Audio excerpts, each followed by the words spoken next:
প্রপাগান্ডাময় রাজনীতিতে পরীক্ষা দিয়ে তাদের সেখানে যেতে হয়, যেখানে গালিগালাজ কীভাবে করতে হয়, কিভাবে চরিত্র হরণ করতে হয়, এই ট্রেনিংয়ে যারা ট্রেনার তারা যাবে হলো আপনার শীর্ষ নেতৃত্বে। স্পষ্টভাবে একটি কথা বলতে চাই, আমি ডাকসুতেও আমার অভিজ্ঞতা থেকে, যেহেতু আমাদের ছাত্র দলের আমাদের এই কেন্দ্রীয় কমিটির আমরা দায়িত্বের শেষ পর্যায়ে চলে এসেছি। তো আমি আমার এই দীর্ঘ অভিজ্ঞতা থেকে আগামীর যে অনুরোধ রয়েছে তাদের উদ্দেশ্য বলে যেতে চাই, ডাকসু সহ অর্থাৎ ঢাকা বিশ্ববিদ্যালয় সহ সবগুলো বিশ্ববিদ্যালয়ে যেগুলো নির্বাচন হয়েছে সেখানে আমি দেখেছি তাদের একটি নির্দিষ্ট ছাত্র সংগঠনের A team, B team, C team কাজ করে। এ টিমের এক ধরনের কাজ তারা নির্ধারণ করে দেয়, বি টিমের এক ধরনের নেগেটিভ তৈরির কাজ নির্ধারণ করে দেয়, আর সি টিমের কাজ আরেক ধরনের, যে গালিগালাজ অনলাইনে প্রচণ্ডভাবে তারা নিরপেক্ষ সেজে সাধু সেজে ফলে যাতে বাধা দেওয়া, ছাত্র দলকে প্রতিদিন ঘায়েল করা নামে বেনামে। তো এইভাবে তারা A team, B team, C team করে তারা রাজনীতি করে। আমরা দেখেছি ঢাকা বিশ্ববিদ্যালয় এবং ডাকসুতে এই এ টিম, বি টিম এবং সি টিমের প্রকাশ্য সংখ্যা এই 30-40-50 জন। অর্থাৎ আপনি যদি এ টিম যারা, অর্থাৎ আপনি ছাত্র শিবিরের যদি আপনি কেন্দ্রীয় কমিটি সহ ঢাকা বিশ্ববিদ্যালয় কমিটি সহ ঢাকা বিশ্ববিদ্যালয়ের অ্যাক্টিভিস্ট যারা রয়েছে তাদের সংখ্যা দেখবেন আপনি 30-40 জন হাইস্ট। আমি বেশি বললাম, তারা তো কমিটি 15, আর বাকিতে তার আত্মপ্রকাশ করে না। তারপর বি টিম হিসেবে যারা কাজ করে, যারা তাদের সাথেই থাকবে এবং সুশীল কথাবার্তা বলবে, কিন্তু কিছুটা নিরপেক্ষ সাজবে, ক্ষেত্র বিশেষে স্বার্থের জন্যে ইসলামের বিরুদ্ধেও কথাবার্তা বলবে। আপনি সিগারেট কোম্পানি থেকে আপনি কনসার্ট করবে, কিন্তু সেখানে বি টিমকে কাজে লাগানো হবে। তারপর সি টিমের কাজ থাকবে অনলাইনে সুশীল সেজে সাধারণ শিক্ষার্থী সারাক্ষণ গালি গালাজ এবং যে আপনার সোশ্যাল মিডিয়ার গ্রুপগুলো রয়েছে ঢাকা বিশ্ববিদ্যালয়ে সেখানে করা। তো এদের সংখ্যা খুব বেশি না। আমরা সেখানেও দেখছি শাহজালাল বিজ্ঞান ও প্রযুক্তি বিশ্ববিদ্যালয়েও এই সংখ্যাটা এই ধরনেরই, যারা A team, B team, C team এক হয়েছে। আবার যখন কাজ শেষ হয়ে যাবে তখন এ টিম আলাদা হবে, বি টিম আলাদা হবে, সি টিম আলাদা হবে।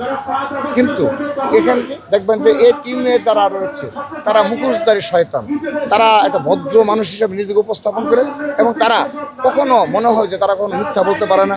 তারা কখনো সোশ্যাল মিডিয়ায় কোনো দিন ইহকালে কোনো বাজে কমেন্টস তারা করে নাই, এগুলো তারা মোটামুটি প্রতিষ্ঠিত করতে পেরেছে।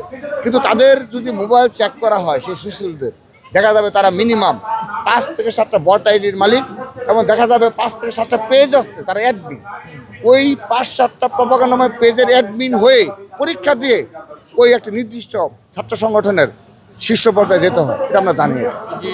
এটুকু আমাদের অভিজ্ঞতা থেকে বলে গেলাম যে প্রপাগান্ডাময় রাজনীতিতে পরীক্ষা দিয়ে তাদের সেখানে যেতে হয়, যেখানে গালিগালাজ কীভাবে করতে হয়, কিভাবে চরিত্র হরণ করতে হয়, এই ট্রেনিংয়ে যারা ট্রেনার তারা যাবে হলো আপনার শীর্ষ নেতৃত্বে। তো আমি তো বললাম যে A team, B team, C team সর্বসাকুল্যে তাদের সংখ্যাটা আপনার জেনে থাকবেন। সবচেয়ে মজার কথা, তারা যদি কোনো ইসলামিক অনুষ্ঠানও করে সেখানে যদি দেখা যায় যে 100 উপস্থিতি, তো আপনি যদি ওই সি টিমের কাউকে বলেন যে ভাই আপনি তো দেখলাম যে 3টা ছাত্র শিবিরের প্রোগ্রামে গিয়েছেন, আপনি ইসলাম ছাত্র শিবিরের রাজনীতির সাথে জড়িত, তখন আপনাকে বলবে যে ভাই আপনি আমাকে কেন ইসলাম ছাত্র শিবির ট্যাগ দিলেন। আপনার বিরুদ্ধে সে এমনভাবে কথা বলবে, এমনভাবে করবে যে আপনি নিজেই নাজেহাল হয়ে যাবেন, আপনি নিজেই লজ্জা পাবেন। তখন বলবো যে না, আমি প্রোগ্রাম অংশগ্রহণ করতে, আমি ছাত্র শিবির করি না।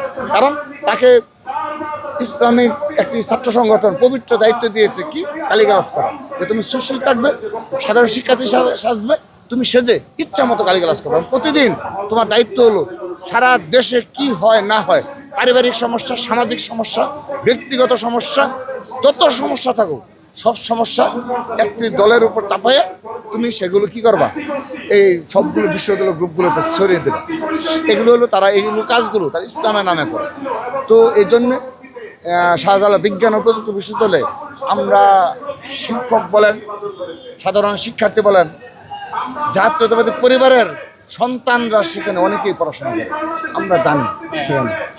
সেখানের মূল ঘটনা আমরা অবগত রয়েছি। আপনাদের আজকের ঘটনার সাথে আমরা বারবার বলেছি অপরাপর যে 5টি নির্বাচন মিল রয়েছে, সাদৃশ্য রয়েছে। যেমন আপনি লক্ষ্য করে দেখুন যে ডাকসুতে কি হলো, আমরা হল কমিটি দেওয়ার পরপর ডাকসুতে কি হলো, আমরা হল কমিটি দেওয়ার পরপর মব করা হয়েছে না, কারা করেছে।